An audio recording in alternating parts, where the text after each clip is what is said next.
네, 3교시 시작하겠습니다. 3교시는 이제 이어서 토지의 용어 이어서 하겠습니다. 그래서 후보지 이행지를 하기 위해서는 요 용도 지역을 좀 아셔야 돼요. 근데 이 용도 지역은 외울 필요 없습니다. 외울 필요는 없고 이렇게 되는구나 정도만 알고 그냥 지나가시면 돼요. 이게 이제 여기서 말하는 이 용도 지역은 이 감정평가상에서 감정평가상 이제 이렇게 용도 지역이에요. 그래서 감정평가할 때 우리가 용도 지역이 택지지역, 농지지역, 임지지역 이렇게 세 가지로 나누고 택지지역은 우리가 주거지역, 상업지역, 공업지역. 그래서 보통 주상공이라 하죠. 주상공. 주상공 이렇게 하고 그다음 농지지역은 이제 전이라는 게 뭡니까?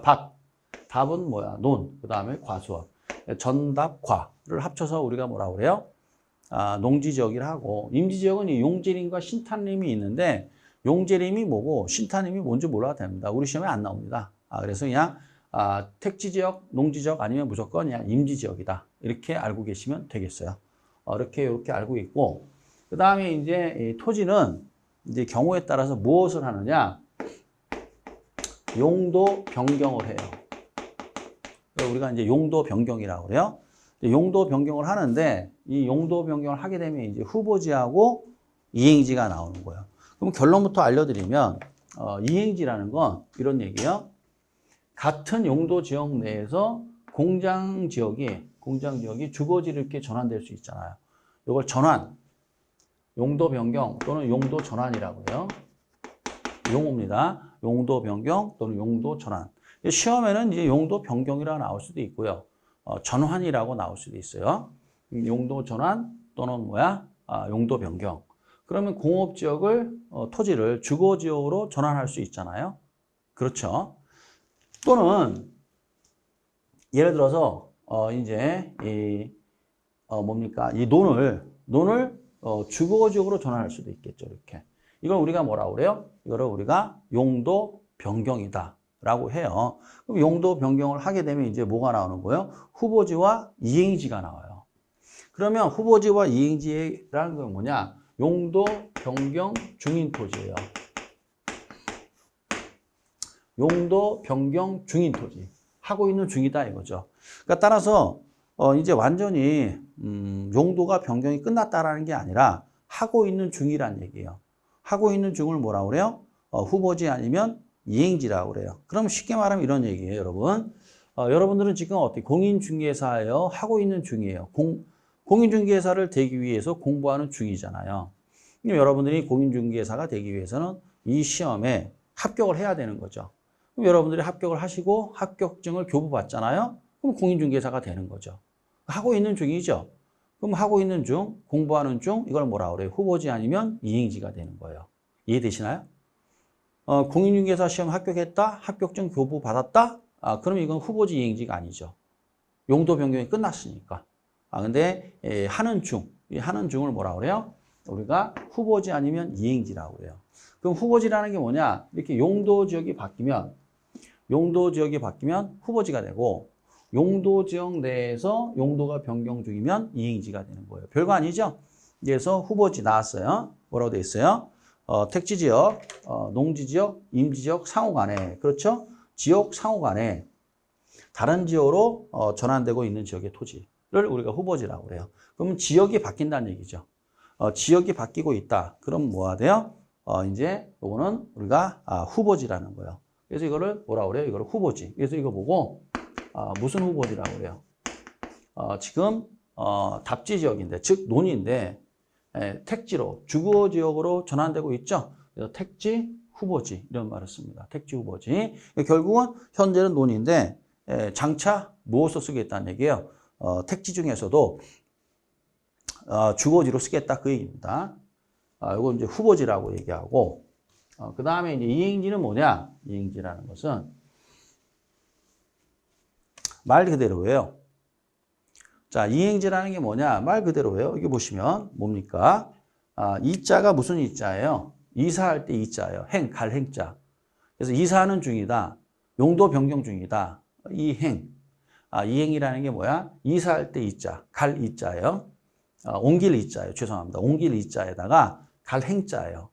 옮기는 중이다 이런 얘기예요. 용도를 변경하는 중이다. 옮기는 중이다 이런 뜻이죠. 그래서 택지지역 또는 농지지역 또는 임지지역 내에서 이게 중요한 말이에요. 내라는 게 뭐예요? 안내자예요.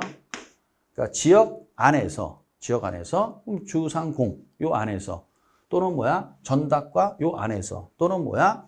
용재림이나 신태림 요 안에서 요 내에서 안에서 지역 간 용도 변경이 진행되고 있는 토지예요. 그래서 어떻게 돼요? 공업지에서 주거지로 전환되고 있다든가 또는 뭐야?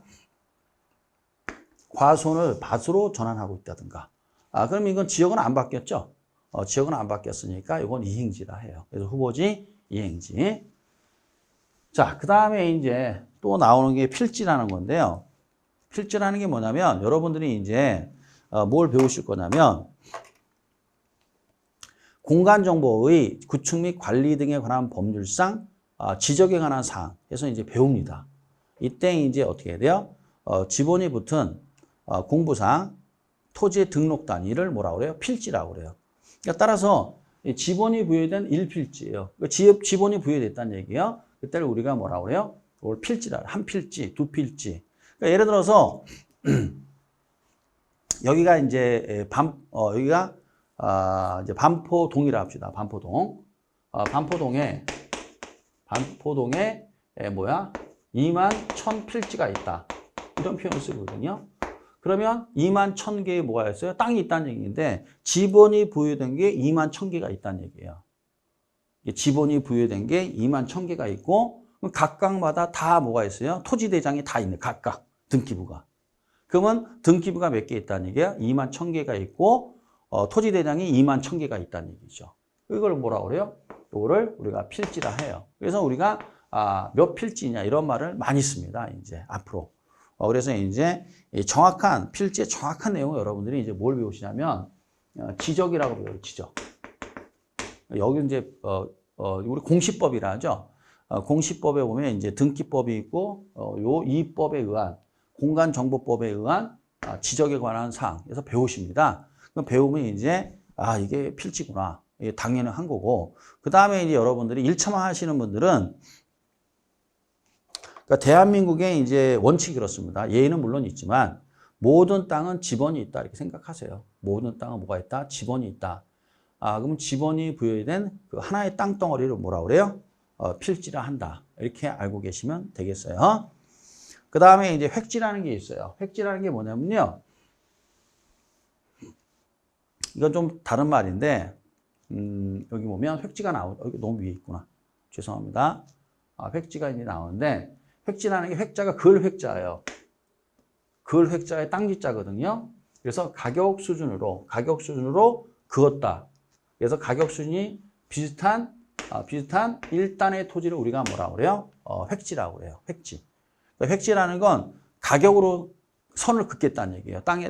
땅이 있으면 가격으로 긋겠다는 거죠. 예를 들어서 이렇게 도로가 이렇게 있는데요. 여기에 이제 논입니다. 논이 쭉 펼쳐지는데 여기가 지번 100번지, 101번지, 102번지가 이렇게 있어요. 이렇게 있는데 이게 전부 다 논입니다. 논인데 지번이 이렇게 나와 있잖아요. 그럼 이 각각을 우리가 뭐라고 그래요? 한 필지라고 그래요. 그러니까 3개의 필지가 있죠, 지금. 그렇죠? 그러면 이제 각각 100번지, 101번지, 102번지에 각각의 이제 뭐가 있어요? 등기부가 있고 토지대장이 있습니다. 있는데 보니까 여기가 전부 다 평당 50만 원이래요. 평당 가격이. 한 평당 땅값이 50만 원 여기는. 근데 이 길 건너 이쪽은 평당 100만 원이래요. 예를 들어서. 그러면 이거는 뭐로 이제 이렇게 선을 그었어요? 뭐로 그었어요? 평당 얼마냐? 이 수준으로 그었죠? 그래서 글 획자. 가격이 비슷한 수준으로, 가격으로 선을 그었다. 그래서 뭐라 그래요? 획지라고 그래요. 그럼 2개 획지가 있는 거예요. 도로 이쪽은 뭐예요, 여러분? 50만 원짜리 땅이고 이쪽은 100만 원짜리 땅이죠. 그럼 2개 획지가 있는 거죠. 이해되세요? 네, 획지라는 겁니다. 그런데 이제 안에 들어가면 어떻게 해야 돼요? 여기 보면 지번이 이렇게 여기가 지번이 여기는 뭐야? 100이니까 103, 여기는 뭐야? 여기는 104. 여기는 뭐야? 105. 이렇게 했다면 총 몇 개의 필지가 있어요? 6개의 필지가 있죠. 그래서 100번지서부터 어떻게 해요? 3, 4, 5개의 필지 아니죠. 6개 맞죠? 깜짝 놀랐습니다. 100번지서부터 105번지까지 총 6개의 필지가 있죠. 6개의 필지가 있지만 획지는 몇 개예요? 2개예요. 이렇게. 그러니까 필지와 획지가 다른 말이죠. 그래서 이제 시험에 아주 잘 내죠. 잘 내는 게 후보지와 이행지 잘 내고, 그 다음에 필지하고 획지를 잘 내요. 그래서 여러분들이 필지라는 건 지번이 부여된 1필지를 얘기하는 거고, 획지라는 건 선을 그었어요. 어떻게 선 그었죠? 노란 선이 뭐죠? 50만 원짜리 땅. 요 분홍색이 몇만 원짜리 땅이에요? 100만 원짜리 땅이죠. 그래서 가격으로 그었다. 그래서 가격 수준이 비슷한 일단의 땅덩어리를 우리가 뭐라 한다? 획지라 한다. 그럼 헷갈리지가 않죠. 그래서 이렇게 알고 계시면 돼요. 자, 그 다음에 이제 맹지라는 게 나오는데요. 맹지라는 것도 뭐 별거 아니에요. 맹지가 뭐냐? 이런 얘기인데, 이 맹자가 무슨 맹자냐면요. 잘 보세요. 한문은 모르셔도 돼요. 뜻만 알면 돼요. 시험에는 맹지 한글로 나옵니다. 가로 열고 맹지, 한문으로 쓰고 가로 닫고 이렇게 나와요. 시험에 보통. 그래서 맹자가 맹인할 때 맹자요. 그러니까 이제 그 눈이 멀었다는 얘기죠. 그 다음에 땅이다. 그러니까 한마디로 땅이 그 장님이란 뜻이에요. 눈이 멀었다. 그 얘기는 무슨 말이냐? 이제 읽어드릴게요. 타인의 토지에 둘러싸여 도로에 어떤 접속면도 갖지 못하는 토지를 맹지라 하고, 맹지 감가가 발생해요. 맹지 감가라는 게 뭐냐면, 맹지가 되면 가격이 어떻게 맹지 아닌 그런 땅에 비해서 가격이 떨어집니다. 그걸 맹지 감가라고 그래요. 자, 무슨 말이냐? 뭐 맹지 이런 뜻이에요. 도로가 이렇게 있습니다. 항상 도로가 있어야 돼, 이렇게. 도로가 없으면 그거는 그 땅은 무의미한 땅이에요. 그러니까 예를 들어 이런 얘기죠, 여러분. 이렇게 그러니까 우리가 이제 요즘 대학을 나와서 이렇게 취업하기가 힘들잖아요.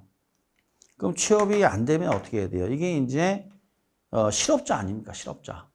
이게 그래서 이제 대학 나왔는데도 불구하고 뚜렷한 직장이 없다. 그럼 참 쓸모가 집에서 찬밥이죠, 이게. 그렇지 않습니까? 눈치 보이고. 얼마나 힘들겠어요. 그 당사자도. 그러면 이제 쓸모가 없다. 이런 말을 쓰잖아요. 쓸모가 없다. 바로, 이제 사람은, 궁극적으로는 어떻게 해야 돼요? 뭐 이렇게 상속받는 게 많지 않은 이상 자기가 스스로가 자기 밥벌이를 해야 된단 말이죠. 스스로가 나이가 어느 정도 되면은. 만약에 자기가 나이가 있는데도 불구하고 부모한테 계속 기대고 있으면 그거는 참 못할 노릇이죠. 똑같습니다. 밥벌이를 한다는 게 직업이 있어야 된다는 얘기 아니에요. 그렇죠? 똑같아요. 이 땅도 도로가 있어야 제 역할을 하는 거예요. 도로가 없으면 쓸모가 없어요. 그럼 이제 맹지라 하는 거예요. 예를 들어서 여기 갑땅이에요. 이렇게 있고, 그 다음에 여기 을땅이 이제 여기 갑땅이고 여기가 을땅이에요. 이렇게 을땅인데 여기가 도로가 이렇게 있어요. 근데 이렇게 해가지고 이만큼이 여기가 병땅이다 이거죠. 병땅. 그러면 갑땅과 을땅은 도로와 접했잖아요. 이렇게. 그렇죠? 그런데 어떻게 됐어요, 여러분? 여기 보면 병땅은 어떻게 돼요? 도로와 어떤 접속면도 나오지 않죠. 이런 땅을 우리가 뭐라 그래요? 맹지라는 거예요. 그럼 이 맹지가 되면은 쓸모가 없어요. 건축할 수가 없어요. 이게 건축이 안 되기 때문에 주변 이 갑땅이나 을땅에 비해서는 가격이 싸요. 이걸 맹지 감가다 이렇게 얘기해요. 맹지 감가다. 쓸모가 없으니까. 그러면 이제 맹지의 이 소유자 병은 이제 여러분들 민법 시간에 지역권을 배울 거예요. 지역권. 지역권을 설정하거나 아니면 땅을 사서 갑땅이나 을땅에 땅을 사서 어떻게 돼요? 도로를 뚫어야 돼요. 이렇게. 그렇지 않고서는 어떻게 해야 돼요? 도로가 없는 이상 건축 허가가 나지 않습니다. 그래서 맹지는 어떻게 해야 돼요? 쓸모없는 땅이에요. 쓸모없는 땅을 우리가 뭐라 그래요? 맹지 감가라고 그래요. 이렇게 설명할 수가 있습니다. 그러니까 맹지 잘못 투자하면 이제 어떻게 해야 돼요? 참 문제가 많아지죠. 자, 그 다음에 이제 낮이라는 말이 나오는데요. 낮이라는 게 이제 여러분들이 나중에 표준지 공시지가를 배우는데 이 표준지를 우리가 평가할 때 낮이상정 평가를 하거든요. 낮이로 가정하고 평가한다. 그럼 낮이라는 게 뭐냐? 이런 뜻이에요. 낮이라는 게. 이것도 이제 감정평가상의 용어예요. 낮이라는 게 뭐냐면 낮자가 벗을 낮자. 나치할 때 낮자예요. 땅지자. 그러니까 땅이 옷을 벗었다 그 얘기예요. 땅이 옷을 벗었다는 건 뭐냐면 읽어드릴게요. 토지에 건물이나 그 밖에 정착물이 없고 이렇게 돼 있죠. 택지인데 택지는 택지라는 얘기죠. 그러면 건물을 건축할 수 있잖아요. 그런데 정착물이 없다는 얘기예요. 왜? 빈 땅이라는 얘기예요. 그러니까 택지인데 빈 땅이다. 이거 조건하고 플러스 또 무슨 조건이 있냐면 두 번째 조건이 지상권 등 토지의 사용식을 제한하는 사법상의 권리가 설정되어 있지 아니한 토지라는 거예요. 이게 두 번째예요.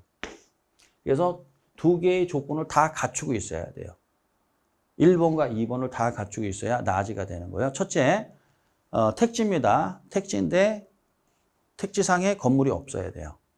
두 번째, 지상권 등 토지의 사용식을 제한하는 사법상의 권리가 설정되어 있지 아니한 토지예요. 그럼 요 2번을 뭐라 하느냐? 이것을 사적 제한이라고 그래요. 무슨 제한이라 한다? 사적 제한. 이게 이제 사적 제한이라는 건데 사적 제한이라는 게 뭐냐면 그 토지상에 쉽게 말하면 등기가 깨끗하다는 얘기예요. 지상권이나 지역권, 전세권 이런 것이 설정되어 있지 않다는 얘기예요. 이게 설정되어 있지 않다. 그래서 깨끗한 땅이다. 이란 뜻이죠. 그것을 사적 제한을 받지 않는다 이거예요. 그런 땅이란 얘기예요. 만약에 사적 제한이 있으면 만약에 지역권이나 지상권이나 전세권이 설정되어 있다. 그럼 이거는 낮이가 아니에요. 낮이가 되기 위해서는 어떻게 해야 돼요? 택지상에 정착물이 없고 두 번째 사적 제한이 설정되어 있지 아니한 토지예요. 이게 이제 낮이가 되는 거예요. 그런데 뭐가 있냐면 공법상의 제한을 받는다. 이 당연한 얘기예요. 무슨 말이냐면 자 이것도 이제 공법 얘기가 나오는데 이제 공법에 보면 여러분 용도 지역이라는 게 있어요. 그래서 여러분들이 국토기획법상 전 국토는 이 4개의 용도 지역 중에 하나예요. 도시지역, 관리지역, 농림지역, 자연환경보전지역 외우시게 될 거예요. 그래서 도관, 농차라고 표현해요. 이렇게. 그래서 4개의 용도 지역이 있어요. 우리나라의 모든 전 국토는 이 4개 중에 하나에 속해요. 도시지역 아니면 관리지역 아니면 농림지역 아니면 자연환경보전지역이에요. 그러면 이 용도지역으로 딱 지정이 되잖아요. 그러면 이제 뭐가 들어오느냐? 여러분들 배우면 가장 대표적인 게 건폐율과 용적률이라는 게 있어요, 여러분. 이제 건폐율이 뭐고 용적률이 뭐냐 이제 배워야 되는데 건폐율과 용적률이 다 정해져 있어요. 이게 용도지역이 무엇이냐에 따라서 건폐율과 용적률이 다 정해져 있어요. 그래서 내 땅이라 해서 내 마음대로 건축하는 건 아니에요. 주어진 건폐율과 용적률 내로 건물을 건축해야 돼요. 건폐율, 용적률이 뭐냐? 금방 할 겁니다. 어찌됐건 간에 이 법에 의해서 이제 이걸 국계법이라고 해요. 근거법기는 국토의 갱 및 이용에 관한 법률. 약칭 이걸 국계법이라고 해요. 이 국계법에 의해서 모든 땅은 용도지역이 설정되어 있고 지정되어 있고 그 용도지역에 의해서 건폐율과 용적률이 다 결정되어 있다. 그러므로 내 마음대로 내 땅을 이용할 수 없다 이거죠. 이 법대로 해야 돼요. 이 국계법에서 정한 용도지역, 이 법대로 해야 되는 거예요. 만약에 이 법을 벗어난다. 그럼 이거는 불법 건축물이 되는 거예요. 불법 건축물입니다. 이렇게 알고 계시면 돼요. 이거를 우리가 뭐라 하느냐? 이거를 제한이 들어오죠. 토지 소유자에게 이걸 행위 제한이라고 그래요. 여러분이 공법 시간 배우실 거예요. 토지의 소유자의 행위를 제한한다. 그래서 행위 제한이라고 그래요. 그래서 이거를 뭐라고 그래요? 공법상의 공법, 이거 공법이라고 그래요. 공법상의 행위 제한. 그래서 이거를 뭐라고 그래요? 줄여서 공적 제한이라고 그래요. 뭐라 한다? 공적 제한. 그러면 우리나라 땅은 모든 땅은 공적 제한은 다 있는 거예요. 없는 땅은 없어요. 그래서 당연히 공법상의 제한은 받는다. 이렇게 되는 거예요. 자, 다시 한번. 나지가 1번이 뭐죠? 택지인데 건축물이 없다. 빈 땅이란 얘기예요. 두 번째, 동시에 뭐가 있어요? 동시에, 동시 조건이에요. 이제 지상권 등 사용식을 제한하는 권리가 사법상의 권리가 설정되어 있지 아니한 토지. 다시 말하면 지역권이나 지상권이나 전세권 등이 설정되어 있지 아니한 토지. 이 두 가지 조건을 다 갖추면 나지가 돼요. 그런데 공법상의 제한은 당연히 받는 거예요. 왜? 이거 받지 않는 땅은 없으니까. 그래서 이제 우리 시험 뭐라고 나왔느냐 이렇게 나왔어요. 나지는 토지의 건물이나 그 밖에 정착물이 없고 사적 제한과 공적 제한을 받지 않는 땅을 말한다. 틀렸죠? 공법상의 제한은 받죠. 그래서 틀린 지문이 되는 거예요. 한 번만 더 할까요? 나지란 토지의 건물이나 그 밖에 정착물이 없고 사적 제한, 이거 사적 제한이라 하죠. 사적 제한과 뭐로 줄여서 공적 제한이라 하죠. 공적 제한을 받지 아니한 토지 틀렸죠. 공법상의 제한은 받죠. 이렇게 이런 식으로 우리가 최근 5년 동안에 2번 나왔어요. 이 토지의 용어에서. 그래서 이제 이렇게 잘 구별하시기 바랍니다. 그러니까 이렇게 생각하시면 돼요. 모든 땅은 공법상의 제한은 받는다. 이렇게 생각하시면 돼요. 그걸 받지 않는 땅은 없다. 이렇게 알고 계시면 되겠어요. 자, 이렇게 이제 처음에는요, 이 단어가 별거 아닌 것 같은데, 요게 이제 그 시험 문제로 싹 만들어지잖아요. 요즘 아주 교묘하게 내요, 여러분. 그래서 교묘하게 내기 때문에 그래야 합격률이 20% 들어오거든요. 그래서 이제 교묘하게 내기 때문에 공부를 하실 때 꼼꼼히 공부하셔야 돼요. 그렇지 않고 대충 이렇게 공부하시잖아요. 그러면 이제 답이 2개예요. 근데 그거는 처음엔 모르세요. 이제 언제 그거를 깨닫게 되냐면요. 여러분들이 이제 7월 달 넘어서 알게 돼요. 시험은 10월 달에 보잖아요. 미치는 거죠, 진짜. 그래서 처음에 부동산학개론을 첫 단추를 잘 매야 되는 거예요. 어설프게 이제 그 두 문자 따서 외우기 시작하잖아요. 그러면 뻔한 문제는 맞히죠. 근데 조금 우리는 말을 바꿀 수 있어요. 그러면 이제 낙엽 떨어지듯 떨어집니다. 그래서 처음부터 이렇게 하나하나 차곡차곡 꼼꼼히 공부하는 습관이 필요합니다. 모든 과목 다 똑같죠, 뭐, 여러분. 자, 그 다음에 이제 건부지라는 건데요. 이 건부지라는 게 말 그대로예요. 한문을 보시면, 건이 뭐냐면요. 건축물 할 때 건자예요. 건축물이 부속된다. 부속할 때 속자예요. 그래서 건부지라는 건 부속할 때 그 부자거든요. 그래서 건축물에 부속된 땅을 뭐라고 그래요? 건부지라는 거예요. 그래서 건물 등의 용도에 제공되고 있는 부지라고 되어 있잖아요. 이렇게. 그렇죠? 그래서 여러분 구별하셔야 되는 건요. 이 택지하고요. 택지하고 건부지가 이게 다른 말이에요. 구별하셔야 돼요. 자, 택지부터 해드릴게요. 택지는 뭐죠, 여러분? 자, 주상공 등으로 건축할 수 있는 땅 또는 건축된 땅이죠. 근데 건부지는 뭐죠? 건물에 부속된 땅이잖아요. 그쵸, 여러분? 그럼 건부지는 건물에 부속된 땅이니까 건물이 없으면 건부지라는 말을 쓰지 않는단 말이에요. 자, 그러면 자 보세요. 택지라는 건 이 땅이 이렇게 있는데요. 땅이 있는데 이건 건축할 수 있는 땅이래요. 그런데 건물이 있어요, 없어요? 없죠. 자, 여기 보세요. 여기는 건물도 이렇게 있죠. 그러면 이 택지는 2개의 의미가 다 있단 말이에요. 건축할 수 있는 땅 플러스 뭐야? 플러스 여기다 써야 되는데 이 건축물이 건축되어 있는 땅 이 2가지를 합쳐서 뭐라고 그래요? 이걸 택지라는 거예요. 택지. 이걸 택지라고 그래요. 근데 건부지는 뭐죠? 땅이 있으면 건물이 반드시 있어야 된다는 얘기죠. 건물에 부속된 땅이니까. 그림으로 하면 이해되죠. 이건 건부지예요. 이건 건물이 없죠. 건물이 없으니까 이거는 뭐야? 건부지라는 말 쓰지 않는단 말이에요. 알겠죠, 여러분? 그래서 용어를 잘 아셔야 돼요. 건물에 부속된 땅. 건부지가 되기 위해서는 반드시 뭐가 있어야 돼요? 토지상에 건축물이 있어야 되는 거죠. 그렇죠? 근데 택지는 뭐야? 건축물이 있든 없든 건축만 할 수 있으면 다 뭐야? 택지가 되는 거고. 택지, 건부지 구별되죠. 야, 이거 이제 공부를 말해요. 좀 공부가 꽤 된 분들도 이런 어떤 이 차이점을 잘 모르시더라고요, 이게. 그럴 수밖에 없죠. 그냥 마음이 급하니까 외워가지고. 그렇지만 이제 지금은 시험이 이제 어떻게 해야 돼요? 정교하게 내기 때문에 이렇게 잘 알고 계셔야 돼요. 그림으로 해니까 알아듣겠죠. 예. 아, 여러분 반가워요. 자, 그래서 이제 이런 식으로 이제 한문을 보는 이유가 딴 게 아니고요. 한문을 뭐 이걸 쓰고 뭐 하라는 게 아니라 그냥 그 건무지의 의미, 나아지의 의미를 알 때 이 한문이 알고 있으면은 의미만 알고 있으면 편하다 그 얘기예요. 자, 그 다음에 이제 뭐가 나오냐? 이제 공지라는 게 나오는데 드디어 이제 건표율과 용적률이 나오네요.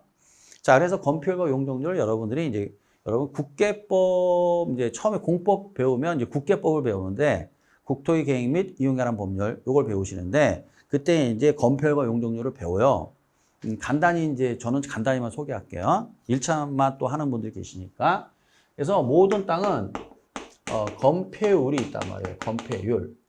건폐율이라는 게 뭐냐면요. 건물에 덮여 있는 비율. 이런 뜻이거든요. 건물에 의해서 덮여 있는, 덮을 패자니까. 그래서 건축물에 덮여 있는 비율. 그러면 대지 면적이 있단 말이에요. 대지 면적에서 건축 면적이 차지하는 비율이에요. 이게 무슨 말이냐면 이런 뜻이에요. 별것도 아니에요. 건폐율이. 그러면 만약에 자, 100평이다 이거예요. 대지 면적이 100평이다. 근데 1층에 바닥 면적이 있잖아요. 1층에 바닥 면적. 1층에 뭐라고요? 바닥 면적이 만약에 여기 요 바닥 면적이 건축 면적이라는 거예요. 건축 면적은 1층의 바닥 면적. 1층의 바닥 면적이 만약에 50평이다. 라고 하면 100분의 50이니까 어떻게 해요? 약분하니까 10분의 5니까 0.5. 건폐율이 50%라는 얘기예요. 그럼 건폐율이 50%라는 건 전체 면적의 50%가 덮여 있다. 건물에 의해서. 그러면 100평 중에 50평은 건물에 덮여 있잖아요. 그러면 50평은 비었잖아요. 빈 땅이 나오죠. 그게 바로 뭐야? 이쪽에 와갖고 공지라는 거예요. 공자가 빌 공자의 땅지자예요. 비어있는 땅. 그러니까 건물이 덮여 있지 않은 땅을 말하는 거죠. 그래서 이걸 공지라는 말이 나오는 거예요. 그래서 건폐율 용적률 때문에 공지가 나올 수밖에 없어요. 그러면 용적률이라는 게 뭐냐? 용적률. 별것도 아니에요. 용적률이라는 게 뭐냐면 쓸 용자에다가 쌀 적자예요. 그러면 용적률이라는 게 뭐냐면 대지 면적에서 건축 연면적이 차지하는 비율이에요. 여기 건축 면적이고 이건 연면적이죠. 연자가 이을 연자. 그러니까 따라서 이게 무슨 말이냐면요. 자, 1층이 50평, 2층도 50평, 3층도 50평이 이렇게 있다고 합시다. 땅이 이렇게 있는데 1층이 50평, 2층이 50평, 3층이 50평이라 합시다. 그렇죠? 그러면 이제 이게 용적률 계산하는 거예요. 그럼 대지 면적이 100평인데 연면적이라는 게 뭐냐면 요 세 개를 다 더했다 그 뜻이에요. 1층, 2층, 3층의 면적을 다 더했다. 이걸 건축 연면적이라고 그래요. 아시겠어요? 이 용어 기본이에요. 여러분 상식이에요. 처음에는 조금 뜨악할 수도 있는데요. 여러분들이 이제 부동산을 다루시는 데 있어서 건폐율과 용적률 완전히 가나다라라고 생각하시면 돼요. 여러분 우리가 한글 배울 때. 그래서 이런 거를 처음에는 저도 예전에 공부할 때 좀 불편했어요. 이거 뭐야 이렇게 그러는데요. 이걸 이기는 방법은 여러분 딱 하나예요. 뭐죠? 여러분 반복하는 거예요. 반복하는 수밖에 없어요. 반복하면 어떻게 돼요? 익숙해져요. 그래서 익숙해질 때까지 어떻게 해야 돼요? 반복해야 돼요. 그거 외에는 방법 없습니다. 그래서 건폐율, 용적률 이건 기본이에요. 자, 그러면 이제 여기 와갖고요. 힘드셔도 하셔야 돼요. 자, 그러면 이게 뭐예요? 전부 다 여기 150평이잖아요. 맞죠? 5, 3, 15니까 150평이 되겠네요. 그럼 150평이 되죠. 그렇죠? 그러면 약분하면 10분의 15니까 얼마? 1.5죠? 150%가 되겠네요. 그러면 이게 150%, 용적률은 150%다. 이렇게 계산하는 거예요. 그러니까 따라서 대지 면적의 1.5배가 뭐야? 건축 연면적이다. 이게 이 뜻이에요. 이게 100평이니까. 100평에 1.5배가 150평이라는 게 1.5라는 얘기 아니에요. 0.5고. 그렇죠? 그러면 100평에 1.5배가 뭐야? 연면적이다. 그럼 3층으로 돼 있다. 그 얘기죠. 이렇게 올릴 수 있다는 얘기예요. 3층까지. 50평, 바닥 면적 50평으로 해가지고. 그래서 이렇게 개념을 잡으시면 돼요. 알았죠? 그래서 이제 건폐율은 대지 면적에서 건축 면적, 1층 바닥 면적이 차지하는 비율이고요. 용적률은 대지 면적에서 건축 연면적이 차지하는 비율. 이 연면적이 차지하는 비율이고, 이렇게 되는 거예요. 알겠습니까? 그래서 이제 만약에 건축 면적 하면 뭐야? 요것만 따진 거죠, 이렇게. 그쵸? 대지 면적에서 1층의 바닥 면적이 차지하는 비율이죠. 그래서 50%가 되고요. 대지 면적에서 전체 연면적이 차지하는 비율이 뭐죠? 용적률이죠. 이렇게. 여기 노란 동그라미 뭐죠? 건폐율. 그렇죠? 그러면 이거는 뭐죠? 이렇게 분홍색. 이거는 전체 이렇게 따지죠? 이거는 뭐죠? 용적률. 이렇게 되죠. 그래서 이렇게 하시고 그 다음에 이해가 되면 좋고요. 이해 안 돼도 그냥 신경 쓰지 마세요. 어차피 계속 나와요. 건폐율, 용적률 계속 나와요. 그러다 보면 어느 순간 하하 이렇게 돼요. 처음부터 막 그럴 필요 없어요. 그냥 지금은요. 편안한 마음으로 그냥 워밍업 한다고 생각하시면 돼요. 용어의 정의를 할 때는 워밍업 한다. 이렇게 생각하세요. 알았죠? 그러면 이제 결국 어떻게 돼요? 여기서 건폐율, 용적률 때문에 이렇게 건물이 올라갔다고 하면 여기 빈 땅이 이렇게 나오잖아요. 빈 땅. 이거 빈 땅 나오죠? 이 빈 땅을 뭐라고 그래요? 우리가 공지다. 이렇게 얘기해요. 그래서 공지는 나올 수밖에 없어요. 이렇게.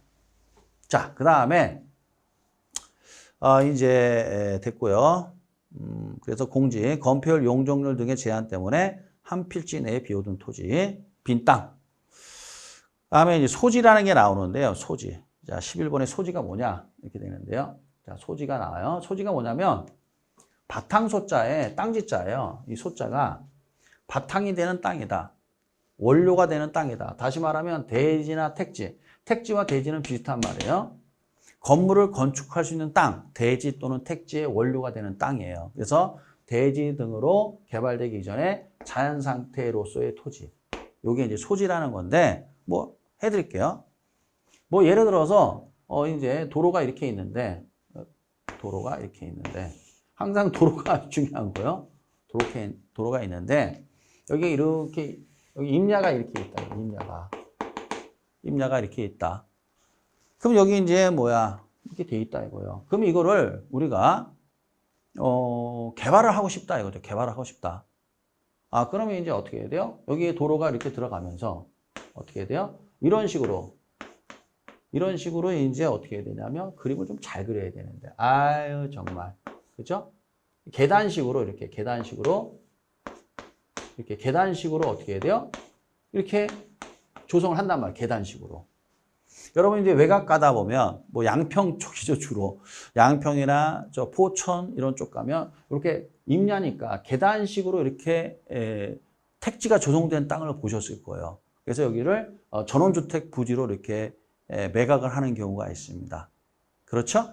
그러면 이제 원래는 이렇게 돼서 뭐 이런 식으로 이제 이렇게 돼 있다 합시다. 이런 식으로 이제 이렇게 계단식으로 땅이 조성돼 있다.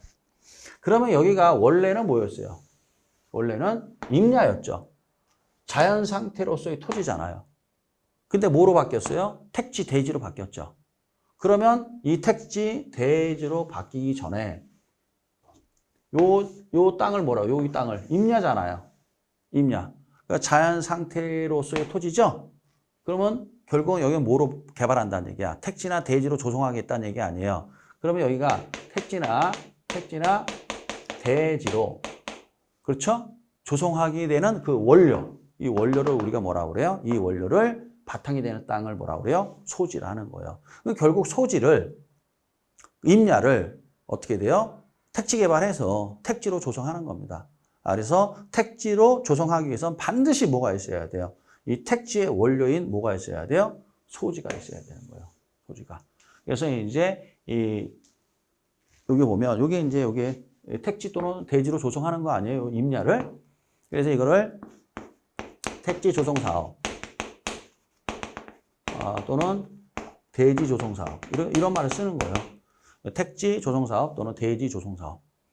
해서 이제 어떻게 해야 돼요? 임야를 택지로 또는 대지로 개발한 다음에 그다음에 이제 분필해 가지고 요거를 팔아먹죠. 요거는 이제 이런 걸 뭐라 하느냐? 이런 걸 토지 분양이라고 해요. 토지 분양. 그래서 이제 토지 분양하면 필지마다 이제 지번이 다 있죠. 아까 계단식으로 돼 있으니까 거기서 토지 분양을 하는 겁니다. 필지마다. 그래서 거기다 전원주택 올라가는 거죠. 이런 걸 이제 우리가 소지라 합니다. 그래서 원래는 임야였죠. 자연 상태로서의 토지죠. 그렇지만 뭐로 변하죠? 대지나 택지로 변하는 거죠. 그래서 택지나 대지로 개발되기 이전에 그 임야를 자연 상태의 토지를 우리가 소지라고 표현합니다. 자, 그 다음에 이제 법지라는 말이 나왔는데요. 법지. 법지가 뭐냐면 이런 얘기예요. 법으로만 소유할 뿐, 이 법률할 때 법자예요. 땅지자 이런 뜻이에요. 자, 법지 소유권은 인정되지만 법률적으로 내 거지만 소유권은 인정되지만 실익이 적은 토지를 법지라고 그래요.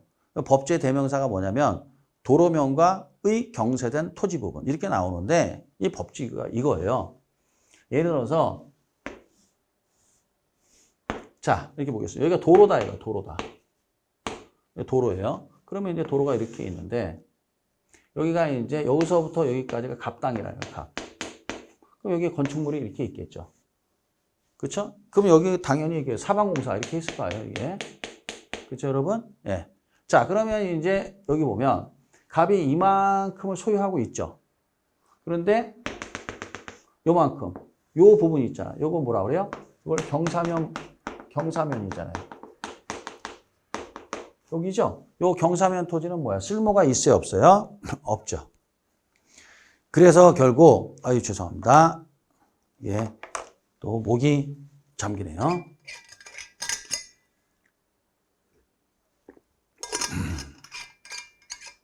자, 다시 보면 자, 갑이 소유는 하고 있죠. 이 경사면 토지까지. 죄송합니다. 그렇지만 이 부분은 쓸모가 없잖아요. 요 쓸모없는 부분. 요걸 우리가 뭐라고 그래요? 법지라는 거예요. 쓸모가 없잖아요. 이게. 그렇지 않습니까? 그러면 이제 만약에 이만큼이 요건 감가예요. 가격을 깎는다 이거죠. 근데 만약에 이제 이게 100평인데 이게 10평이다. 그래서 법지가 10평이 나온다. 그러면 이거는 매매가가 100평이 아니죠. 90평이죠. 이만큼은 요 10평 이만큼 쓸모가 없으니까 우리가 90평으로 해서 이제 매매가 일어나겠죠. 그러니까 법지가 가능한 안 나오는 게 좋죠. 이렇게. 근데 이제 우리나라가 대부분 어떻게 돼요? 산이 많잖아요. 우리나라가 평야가 이 평지가 많지 않습니다. 우리나라는 대부분 다 산이잖아요. 그렇기 때문에 이런 어떤 뭐 법지라든가 이제 이게 뭐냐면 나올 수밖에 없어요. 법지가 이게 그런 걸 이제 고려해서 이제 매매나 또는 투자할 때 신경을 써라 이제 그런 뜻이죠. 이제 이런 게. 자, 그 다음에 이제 뭐가 나오냐면 이제 빈지라는 건데요. 빈지가 이것도 잘라요. 빈지가 뭐냐면은 물가 빈자에 땅지자예요. 물가에 있는 땅이에요. 물가에 있는 땅을 뭐라 그래요? 빈지라 하는데 이 공유수면 관리 및 매립에 관한 법률이라고 있어요. 이 법에서는 뭐라 하느냐? 이거를 이제 바닷가라고 그래요. 뭐라고요? 바닷가. 그래서 이제 이걸 바닷가라 합니다. 그래서 이걸 빈지 또는 이걸 뭐라고? 요 법에 의해서는 공유수면 관리 및 매립에 관한 법률상은 이걸 뭐라고 그래요? 이거를 바닷가다. 이렇게 표현을 합니다. 바닷가라고 이렇게 표현을 해요. 자, 그러면 이제 읽어드리면 뭐라고 되어 있어요? 해안선으로부터 지적공부에 등록된 지역까지의 사이를 말한다. 다시 말해 해수면의 최대 만조 이선부터 지적공부에 등록되기 전까지 해변 토지를 말하는데 국유재산이므로 사적 소유의 대상이 아니다. 무슨 말 모르시겠죠? 이 별것도 아니에요. 내용인즉, 네, 해드릴게요. 이게 이제 이거예요. 자, 이제, 자, 봅시다. 여기가 이렇게 있고, 여기가 이제 뭐야?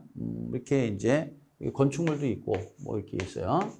이렇게 있고, 그리고 이제 여기, 이렇게 해서, 여기서부터 여기까지는 이제 뭐야? 사적 소유의 대상이에요. 대상이다. 그러니까 따라서 여기는 뭐야? 거래할 수 있어요. 근데 여기 딱 요 지점까지 있어요. 그 다음에 이제 어떻게 되느냐. 이렇게 되면, 여기가 이제 바다란 말이에요. 바다. 바다요. 그럼 바다가 이제 어떻게 밀물과 썰물이 있죠. 그럼 이거는 뭐야? 바닷물이 여기까지 올라온단 말이에요. 여기까지. 그러면 이제 여기는 뭐야? 여기는 뭡니까? 썰물일 때. 여기는 뭐야? 밀물일 때. 그럼 여기까지 바다가 올라올 수 있단 말이죠. 그렇죠? 그 만조수위선이 여기를 뭐라고 그래요? 이걸 만조수위선이라고 그래요. 만조수위선. 이거를 뭐라 한다? 만조수위선. 이걸 간조수위선이라고 해요. 만조, 가득 찰 만. 조수 조자. 그 다음에 그래서 만조수위선. 그래서 밀물이 올라오면 여기까지 올라온다. 바닷물이. 내려가면 여기까지. 이거 간조수위선이라고 해요. 그러면 이제 뭐라 하느냐? 여기서부터 여기까지를 우리가 뭐라고 그래요? 요거를 빈지 또는 이걸 바닷가라 하는 거예요. 그래서 만조수위선부터 지적 공부에 이제 지적 측량하기 전까지 요 사이를 말하는 거예요. 여기서부터는 이제 측량을 해요. 그래서 측량을 하기 때문에 지적도에 나타납니다. 이렇게. 근데 여기는 어떻게 측량을 안 해요. 여기서부터 여기까지는. 그 다음에 이제 요 사이에 토지가 있고, 그 다음에 이제 아예 바닷물에 잠기는 땅이 있잖아요. 그러면 여기서부터 여기까지 다 국유지예요. 국유지예요. 그래서 이제 뭐라 하느냐, 이걸 빈지 바닷가라고, 요거를 간석지라, 요거 간석지라 합니다. 그러니까 간석지가 뭐냐면 쉽게 말하면 갯벌이에요, 갯벌. 갯벌이 간석지가 되는 거예요. 이거 써드릴까요? 이걸 갯벌이라, 갯벌. 잘 써야 되겠다. 그래서 이제 갯벌에서 여러분 뭐 해요? 갯벌에서 하는 게 뭡니까? 뭐 산낙지도 채집하고, 그 다음에 뭐야? 꼬막, 뭐 이런 것도 채집하잖아요. 이게 갯벌이잖아요. 간석지라예요. 그러면 이제 갯벌 말고 여기서부터 요 사이에 그 토지를 우리가 빈지 바닷가라는데, 가면 백사장 있죠, 여러분? 해수욕장 가면 백사장. 그 백사장이 이제 여기 빈지나 바닷가에 해당되는 거예요. 그래서 이제 빈지가 있고 간석지가 있고 이건 바다 아래 땅이 되겠죠. 토지가 되겠죠. 전부 다 이거 국유지예요. 그러니까 당연히 빈지, 바닷가는 어떻게 소유의 대상이 될 수가 없죠. 국유재산이니까. 그래서 국유재산이니까 사적 소유의 대상은 아니지만 어떻게 해야 돼요? 여기 쓸모는 있죠. 요 바닷가, 백사장이. 왜요? 여기 파라솔 쳐 있잖아요. 가면은. 돈 받죠? 그래서 이제 거기가 경포대 해수욕장이나 우리가 해운대 가게 되면 백사장에다가 뭐 만리포 해수욕장 또는 이런 해수욕장 가면 어때요? 그 백사장에다가 저기 뭡니까? 파라솔 끼고 돈 받죠? 그 백사장을 우리가 뭐라고 그래요? 빈지 바닷가라 하는 거예요. 그렇지만 이제 이거는 국유지입니다. 국유재산이에요. 이렇게 알고 계시면 돼요. 자, 용어 알고 계시면 돼요. 그래서 간석지, 그 다음에 빈지 또는 바닷가 이런 표현을 쓰고 전부 다 이건 국유지다. 이렇게 알고 계시면 돼요. 별거 다 공부하죠? 그러면 이제 빈지는 어떻게 해야 돼요, 여러분? 빈지는 거래의 대상이 될 수 없죠. 사적 거래의 대상이 될 수가 없죠, 여러분. 그죠? 자, 그 다음에 이제 포락지라는 게 뭐냐면, 이제 포락지 볼게요. 이 포자가 포구할 때 포자예요. 포구할 때 포. 그러니까 벌써 포구하면 뭐예요? 배가 들어온다는 얘기예요. 그래서 영등포, 마포, 영등포, 마포 이런 포자 들어가죠. 그러면 예전에 조선시대 때는 거기 배가 들어왔어요. 그래서 포자가 붙는 거예요, 이렇게. 네, 그 다음에 이제 락자가 떨어질 락자예요. 지자는 땅지자고. 그러면 이제 읽어드리면 과거에는 소유권이 인정되는 전답 등이었으나 집안이 절토되어. 절토라는 건 뭐냐면요. 땅에 금이 간다는 얘기예요. 땅에 금이 가는 걸 절토라고 그래요. 무너져 내린 토지로 바다나 하천의 바닥 토지로 변한 토지를 포락지라고 그래요. 자, 그럼 이게 무슨 말이냐? 이제 해드릴게요, 여러분. 자, 이제 예를 들어서 이렇게 돼 있단 말이에요. 여기가 하천이 이렇게 있어요, 하천이. 하천이 이렇게 있고, 그 다음에 여기서부터 여기까지 누구 땅이냐? 갑 땅이다요. 갑이 소유하고 있죠. 그래서 뭐라고 되어 있어요? 소유권이 인정되는 거예요. 전답 등이었으나 갑이 소유하고 있단 말이에요. 그런데 우리나라는 뭐가 있냐면 이제 홍수가 있잖아요. 자, 장마철이 되면 홍수가 오죠. 그럼 이 하천물이 범람을 해요. 또는 태풍이 온단 말이에요. 바닷가라면 여기가 태풍이 와요. 그러면 이 태풍이 오면 어떻게 해요? 파도가 어마어마하게 친단 말이죠, 이게. 그러면 파도가 치든지 아니면 하천물이 범람하면 여기를 때려요. 이렇게. 여기 때문에 금이 이렇게 가겠죠. 금이 가는 걸 뭐라 그래요? 집안이 절토되어. 금이 가죠? 그럼 우르르 무너지잖아요, 이렇게. 이만큼 무너져가지고 하천 부지가 이만큼까지 들어온단 말이에요, 이렇게. 무너져 내려가지고. 그러면 이제 이 부분이 있죠, 이 부분. 이 부분은 이제 뭐야? 하천 부지로 편입이 된단 말이에요, 이렇게 하천 부지로. 하천 부지로 편입됐죠? 그렇죠? 이 부분을 우리가 뭐라는 거예요? 포락지라는 거예요, 포락지. 그럼 포락이 되잖아요. 하천 부지로 편입이 되잖아요. 그럼 이거는 국유재산으로 돼요. 그래서 지적공고상에 말소됩니다. 그러니까 악착같이 포락을 막아야 되겠죠. 그래서 사방공사를 하거나 방파제를 치거나 막 그러는 겁니다. 포락을 막기 위해서. 그래서 포락지라는 게 뭐예요? 자, 다시 한번. 과거에는 소유권 인정되는 전답 등이었으나 이 태풍이나 또는 파도나 또는 하천물의 범람으로 인해서 집안이 절토되어 금이 가서 무너져 내려서 하천의 바닥 토지로 변한 토지를 우리가 뭐라고 그래요? 포락지라 한다. 알았죠? 예, 좋습니다. 그 다음에 이제 선화지라는 건 쉬워요. 선자가 고압선이에요, 고압선. 고압선 아래의 땅, 아래 땅을 뭐라고 그래요? 선화지라고 그래요. 이거 고압선 아래의 땅은 뭐예요? 쓸모없는 땅이에요. 아무것도 못 합니다. 그래서 이제 이걸 선화지 감가라고 그래요. 그래서 법지 감가, 선화지 감가, 또는 그 다음에 맹지 감가. 그래서 이제 우리가 토지 용어에 대해서 이렇게 봤습니다. 자, 그리고 난 다음에 이제 좀 쉬었다가요. 그다음에 이제 주택의 용어를 좀 보도록 하겠습니다. 좀 쉬겠습니다.